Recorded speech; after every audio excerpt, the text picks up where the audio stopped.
ہرے بھرے اور سرسبز چمنزاروں اور چراگاہوں میں مختلف قسم کے حیوانات بہت ہی مفاہمت اور پیار و محبت سے زندگی گزار رہے تھے۔ ایک دن ایک ظالم شیر نے اس پرسکون چمنزار کو اپنے قبضے میں لے لیا۔ اب کیا تھا؟ حیوانوں کی زندگی جہنم بن گئی۔ ان کی زندگیاں خوف و ہراس میں گزر رہی تھیں۔ شیر ہر روز ان میں سے ایک جانور کو کھا جاتا۔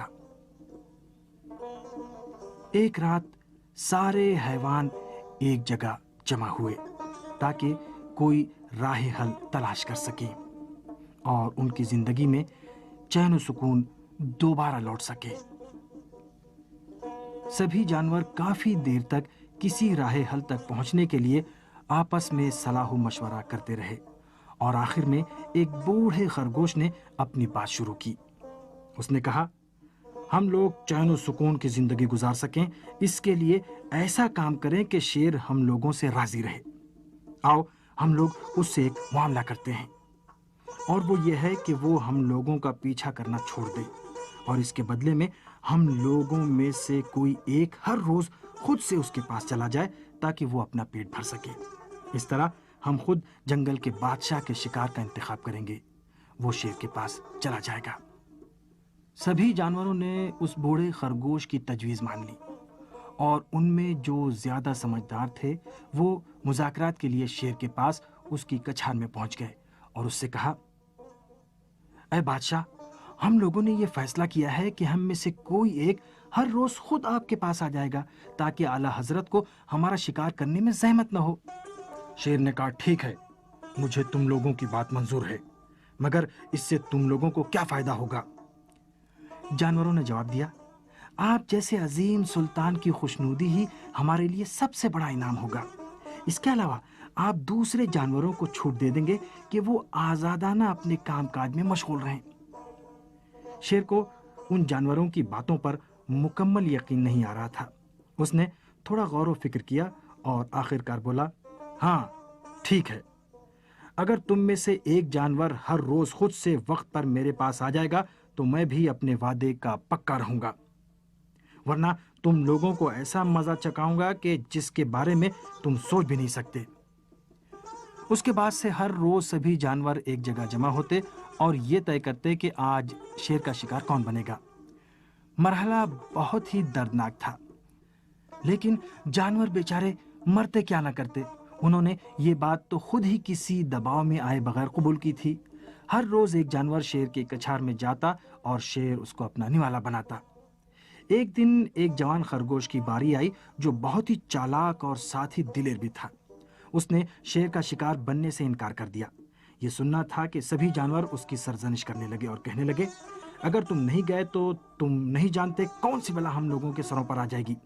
اگر شیر کو اپنے شکار کے لیے انتظار کرنا پڑا تو وہ برہم ہو جائے گا اور اپنے سارے عہد و پیمان توڑ کر ہم پر ٹوٹ پڑے گا۔ لیکن خرگوش اپنے کو قربان کرنے پر تیار نہیں تھا۔ وہ ایسی باتیں کر رہا تھا کہ گویا شیر کو نیست و نابود کر دے گا۔ جوان خرگوش کی باتیں سن کر سارے جانور قہقہا مار کر ہنسنے لگے اور کہنے لگے، کیا بک رہے ہو؟ بڑے بڑے جانور اور ہاتھی تک تو اس شیر سے ڈرتے ہیں اور اپنا راستہ بدل دیتے ہیں، اور تم اس کا مقابلہ کرنے کی بات کرتے ہو؟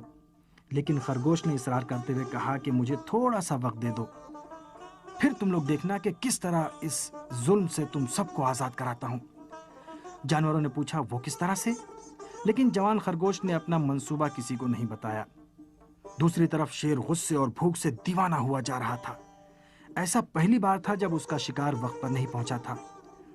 وہ اب سمجھ گیا تھا کہ جانوروں نے اپنا وعدہ توڑ دیا ہے۔ شیر نے فیصلہ کر لیا کہ اب جانوروں کو سبق سکھائے گا، لیکن خرگوش کسی جلد بازی کا مظاہرہ کیے بغیر بہت ہی اطمینان کے ساتھ شیر کے کچھار کے قریب پہنچا۔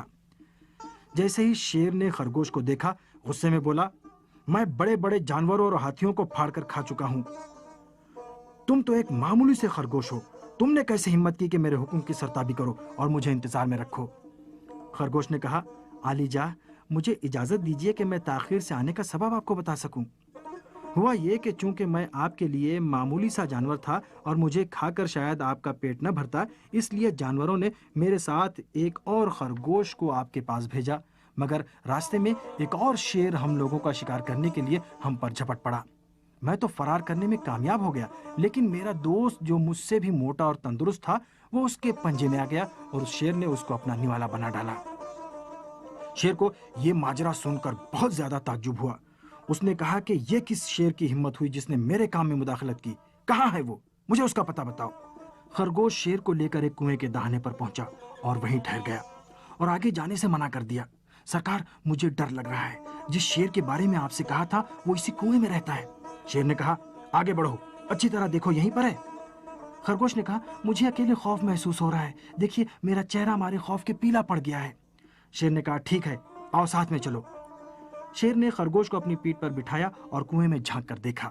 اس نے پانی کے اندر اپنا اور خرگوش کا عکس دیکھا۔ وہ سمجھا کہ اس کا حریف اس کے شکار کو پھاڑ کر کھانے جا رہا ہے۔ فوراً خرگوش کو زمین پر اتارا اور اپنے حریف پر حملہ کرنے کے لیے کنویں میں کود پڑا۔ یہ ہے ان لوگوں کا انجام جو دشمنوں کی باتوں میں آتے ہیں۔ شیر اس کنویں میں گر گیا اور مر گیا۔